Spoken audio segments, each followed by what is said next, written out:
We are back in Las Vegas, but for a very special occasion. As you see right behind me, this is David Meltzer's Office Hours TV show on Apple TV. And we get the opportunity to be on his show tomorrow. Today we're just kind of hanging out, getting a look around the venue, the setting. You can see it's amazing. We're at the Wynn Hotel here in Las Vegas, a beautiful hotel. And I tell you what, I can't wait. We're going to be running into Ryan Pineda, Alex Hermosi today. Tomorrow on the show, my portion, we've got Evan Carmichael, and we've got the CEO of Barstool Sports, and a couple of other great guests, and I'm looking forward to it. This is going to be amazing. Check it out.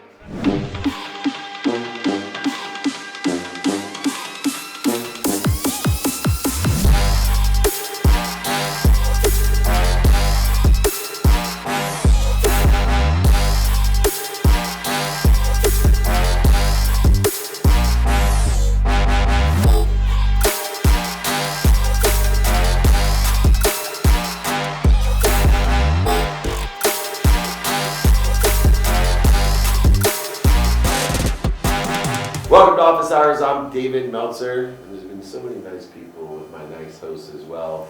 We just are going to continue the momentum of niceness and kindness by having Levi Lascsak on. He's the CEO and co-founder of Passive Prospecting.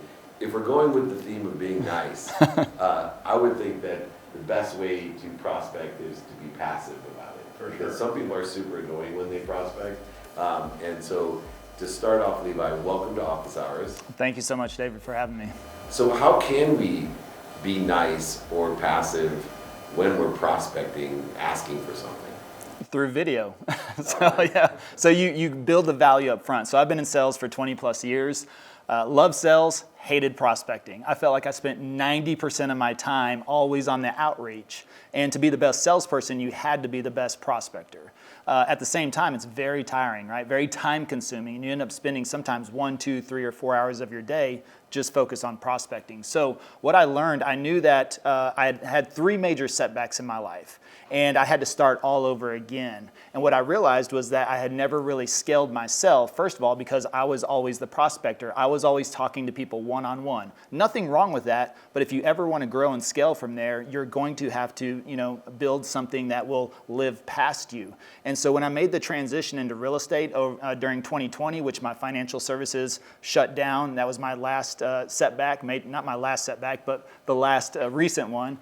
Whenever my business shut, it's may not be my last one, but it was the last one in 2020 when the world shut down. My business shut down, and so I had to make a pivot. But I had to ask myself tough questions. At the time, I was 41, and I was asking myself, how do I start over without starting over? First of all, I didn't want to have to try to build from scratch again. First of all, and then I thought, what's the main problem that stopped me in those 3 setbacks? And what I realized, it was me. So how do I duplicate myself? How do I scale past myself? And I realized I just started to research and take a step back and say, how do I move into a new business, a new industry, and then how do I grow it as fast as possible? And I figured out that was through video. And so clearly you've had a lot of great examples in the studio just in the last couple of days of people doing that through video. So that's what I was seeing over and over again. We're just in a different world now. And so passive prospecting allows you to create content which is relevant to your business, but you provide that value up front. So what you're doing is that we could have a conversation about our product or service, but as soon as I step away, that conversation is gone. It's dead. It never resurfaces again, and the next day I have to start over. But if I have that same conversation explaining my product, my service, my value on a video, now that video has the opportunity to reach 10 people, 100, 1,000, 10,000 people. And it's not only working for me 24/7, it's working in a compound effect. And that's what I really love about video, is that I believe it's compounding your time. And we all love the concept of compound interest, but they say time is the most valuable asset. So what if you could put your efforts into something that is going to give you a direct compounding of your time? And so that's what I explain in the book, is that by making one video, a lot of people will say, well, video, I don't have time to do that. And I would say that's exactly why you should do it, because clearly you're not leveraged well enough if you don't even have time to make a video. And if you love the 4-hour work week, to me, video is the true 4-hour work week because you only make video a couple hours a week and it's going to work for you nonstop. One video that took me about 30 minutes to make has been watched over 10,000 hours. So if you divide that by 24 hours in a day, that's almost a year and a half worth of time that 30-minute investment has given me. And it's constantly prospecting and it's resurfacing. So when you use a platform like YouTube, which is what we also explain in the book, is how any small business owner, plumber, electrician, financial advisor, we've done it with real estate, can educate people on their product and service passively because you're not in their face, right? People are on YouTube searching, so they're looking for the information. They want to be educated. And whenever they find your videos, they'll start watching videos. And ultimately, if they like you, they'll give you a call because they'll want to do business with you. And that's how we've attracted, now in the last 2 years, we've done over 200 real estate transactions, all organic with no ad spend because the videos have provided the value. And it's not necessarily just educating people on how to buy a home. We're educating them on Dallas, Texas. You know, the neighborhoods, the suburbs, the schools, what's there to do. So they're getting the full picture of what it's like to actually live there versus just, hey, I'm a real estate agent. You know, let me tell you why I'm so great and I've been in the business for 20 years, which is really just a direct sales pitch. You know, it doesn't really provide value. So this is the way that we can provide value up front at no charge and let people make their own call. And the great thing is that it's also rejection free, because that's one reason why people hate prospecting is because they get rejected all day, right? You're looking for that one person out of 100 phone calls to say yes. And that's very difficult to do. That's why a lot of people get out of sales or get out of business because they're not effective at lead generation. So here we just create videos, keep making videos. And guess what? People call us. And whenever they call us, they've already made the decision that they want to work with us. So there's no real sales pitch involved because the video has done all the selling for us. What was the hardest shift you had to make coming into video? Like, what was the hardest part of it, the hardest thing to learn? Was it setting up your schedule to be able to record? Did you have to find somebody to help you do it, or did you just like pull out your iPhone and start recording? I used an iPhone, yep. I still use an iPhone to this day. We just bring Alex along for all this extra stuff, right? So, no, the hardest part for me was a lot of people have fear of the camera. I didn't really have a fear of the camera. I had to learn how to have a conversation with the camera. I was so used to one-on-one sales, like I can see everybody nodding their heads and, you know, you can read body language and people will interrupt you or ask you questions. So that's what I've always loved. That's why I love sales, because I could sit down in front of somebody and have a conversation. The camera doesn't do that. It doesn't talk back. So you're staring at an inanimate object that's just like, okay. And a lot of times you'll make content and you'll sit back and you'll wonder, was that even any good? I mean, did I even make a valid point? Was it relevant? And the magic happens in the editing. You know, whenever you film the show, even sometimes you're like, man, was I a little off or what did I do? And then all of a sudden when it comes together. So for me, a lot of people, it'll be fear of the camera. So I think with that, you just have to get over that with repetition, right? And we know anything you've ever started has always been awkward in the beginning. It doesn't matter what it is, right? I mean, nobody knew everything before they started something, but they stuck with it, they worked through it, and the next thing they know, it becomes second nature. It's the same thing with video. I think a lot of people, sometimes you're in a room by yourself and you start getting in your own head, and then you can easily talk yourself out of doing something. But for me, it was having a conversation. And what I had to do was just pretend like that lens was a person. You know, it was an eyeball, and you want to speak to one person. So I would avoid things like, hey, y'all, and hey, guys, and, you know, hey, girls. I would speak to, hey, you know, you want to individualize it because you want to understand that one person is on the other side of that video watching it, and then making eye contact with the camera as well. So that way, you just have to treat it like it's a person and go about your regular day. And that's what I try to help small business owners with is like, look, you have these conversations every day with your clients. You don't need a script, because another thing people say, well, how do I script? Do I need a teleprompter? And I'm like, do you do that in the field when you meet a client or, you know, they call in? Do you have a script and ready to go? I mean, maybe you do in the beginning, but you know your information. And so really, I think just lining out some bullet points and easily talking through that. And it doesn't have to be one giant run-on video. You just need little segments. If you can talk for 2 or 3 minutes at a time, all of that stuff can come together in editing, and it'll look a lot better than what's playing out in your head. We'll do that for this answer.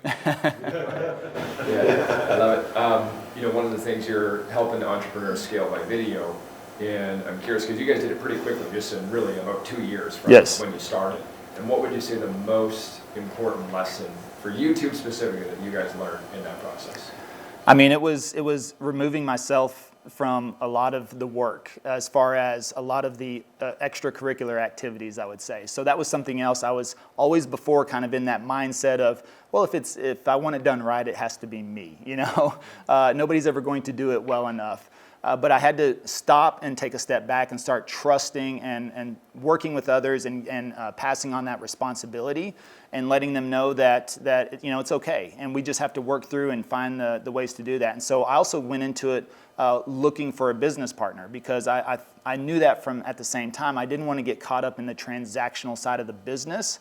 I knew somebody would want to do that, and they probably wouldn't want to make videos. So I thought, if I can find the opposite of myself, because like I said, I'd been in sales for 20 years and I was ready for a new chapter. I was like, I want to really focus on creating, you know, content creation and making the videos and just working on that aspect and focusing time on that. So finding the right business partner, first of all, and then scaling a team from there and putting the right people in place and hiring before we were probably even ready, or sometimes whenever you look at it financially and it seems a little scary. And I think that's where a lot of, you know, business owners need to think about it, is that they'll usually look at the cost up front versus the value on the back end, right? So hiring somebody that can take off a lot of things off your plate, it may look like a monetary loss in the beginning, but it's really a huge financial gain in the long run, maybe even in the short term, just to free you up to continually do those types of things. And that's allowed me to stay consistent, which consistency is absolutely critical, you know, on YouTube or social or really anything you do in your business, right? Period. I mean, yeah. So it's the same thing. So I think a lot of people get caught up and they'll make a video or two, they'll get excited, publish it, and then they get caught up in the cycle, you know, and then the next thing happens, they don't make videos for another 2-3 weeks. And when you start having those gaps, it's easy to make excuses, it's easy to do the other thing, and then it can easily die off. So I think just, you know, building the right team around yourself as well, depending on how you want to scale. You know, so that would be a critical factor. Let's shake it, Levi. What's up? You've got the front end, which is amazing, right? And I'm hearing you talk about passive prospecting. It's phenomenal. But those leads can easily fall through the cracks. Yes. You know, so there's got to be some amazing back end. And I'm guessing, you know, my intuition, right? At first, you were making videos and you got, oh my God, I got a lead, right? Mm-hmm. It's like, okay, cool. What do we do with it now? You know, so it's like, what was your call to action on your videos that really worked for you, and then how are you handling the back end processing of those leads to get them closed? Great. Yeah, absolutely. So it's passive prospecting, but it's active conversion. So, right? Yeah, once you get, there you go, right. And so that is true. I mean, once that person comes in, you have to be able to handle them. So I took the first 350 phone calls, emails, texts, everything. I mean, I took it all because I wanted to understand the client. I wanted to understand the customer. I wanted to, you know, talk to them, work through that. Now, again, the great thing I like about YouTube is that you should be able to scale your business as it grows. YouTube is not overnight success. It's a long-term play, and it grows very slowly. Now, we've compounded, and it can compound, and that's what you have to get ready for. So going back to building the right team, like it took us really 7 months. It took me 7 months of building before we got the first deal under contract in our real estate business. And we closed 2 transactions in the first full month of getting something under contract. So 7 months of nothing, so working for free for 7 months. Then we got our first 2 deals, closed those 2, and the next month we closed 3. The next month we closed 5, then it was 7, then it was 9, then it was 13. And the snowball started, but we started putting the right people in place building up to that. So the call to action, and that's part of the book, actually, it's one of the chapters. The first half of the book, the first 9 chapters, we talk about the principles, so to help you understand why YouTube is so powerful for marketing versus other avenues. And then the last 5 chapters, I actually tell you how to do it in your business, no matter what it is, how to do that. And that's part of it, is having a call to action in the video. Not a sales pitch, just a simple call to action. I've never said, I'm a real estate agent, by the way. You know, I can help you buy, sell, or invest. I just said, hey, if you're thinking about making a move, make sure you give us a call. Shoot us a text, send us an email. Information's in the description below. You know, so something just simple like that. People understand, okay, he's probably a real estate agent, but also in the intro of the videos, which we talk about, you want to hit them hard with a value-driven statement. Remember, people are researching on YouTube. They're searching for information. And so whenever they do that, that's what you want them to see. That's why we, in the real estate business, we actually encourage people to probably shy away from the intro video, which is, my name's Levi Lascsak. I'm a real estate agent in Dallas, Texas, and I can help you buy, sell, and invest, you know? Because again, that is kind of that's a chapter we call selfish versus service-based marketing. You know, a lot of people do selfish-based marketing. They're not intentionally being selfish, but whenever you're like, hey, my name is me, and I've been in the business, you start talking about yourself instead of, hey, are you thinking about moving to Dallas, Texas? So in that first opening statement of a video, somebody's going, yeah, I am thinking about moving to Dallas, Texas. That's what I want them to think in their head. And so they go, this video is for me. And then down the road, you know, 2-3 minutes into the video, I can say, by the way, if you got any questions or you need some help moving to Dallas, Texas, be sure to give us a call, shoot us a text, send us an email. All that information is in the description below. And so by doing that from the very beginning, we were able to monetize that and let people know that we are here to help. We do want your business, but we're going to put all the value up front, let you make the judgment because we have all the content out there in the first place, and we go from there. And so on the back end, now we have a call center, so it's 24 hours. It's a live call center, so it answers 24/7. They immediately turn it over, and we have one of our team members reach out. If it's a text or an email, if they don't give their phone number, well, if they text us, we'll have their phone number, and we'll immediately call that person. Instead of replying with a text, we'll literally call them. And they'll pick up the phone and go, well, I didn't think you were actually going to call. And if they email, if they don't have their phone number, we'll reply and say, hey, yeah, great to hear from you. Thanks for reaching out. Can we get your phone number so we can chat? Because we know as soon as we can make contact through voice, you know, we're going to establish and solidify that connection, right? That relationship. So it's very hard to chase people down on text and emails and things like that. So we try to get them on the phone or a Zoom call as quickly as possible. If they're from out of town, if they're in town, then we still want to get them on the phone and then work from meeting from there. So we have protocols, you know, built out for what happens if somebody texts, emails, calls in, or schedules a Zoom. If they schedule a Zoom, that's the best way, which we like to do that. It also tells us a lot about our customer because, you know, people have different learning styles. Texters and emailers are like readers and writers. So that may be the best way to communicate with them going forward. Somebody that calls us is probably an auditory learner, right? And so they may just want to have conversations throughout the phone. They may need to just hear you versus see us all the time. Somebody that schedules Zoom is probably kinesthetic, right? They want to kind of have that touch and feel type of situation. So it tells us a lot about our people, the way they schedule or reach out to us, which is why we have 4 different ways. It tells us a lot about them and how we can communicate with them more effectively.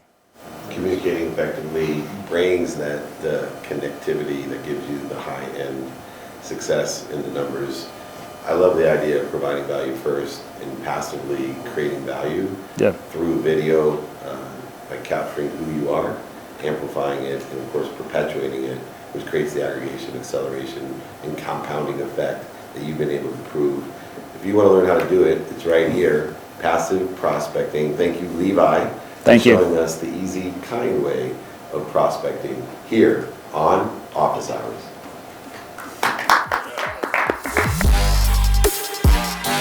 We just got off of David Meltzer's Office Hours TV show where I got to be interviewed by 4 amazing entrepreneurs, and they just kind of rapid fired some questions on me, and then you just go from there. But otherwise, I thought it went well. It's a little warm in there, man. All the lights, all the bright lights, the studio, it's like working up a sweat. But overall, I think it was a huge success. David paid me a huge compliment, said I was the first person that ever brought a book for every single panel member, and then also said I was very smart too for bringing on a partner, you know, that could handle the other side of the business. So shout out to my man Travis, we crushed it.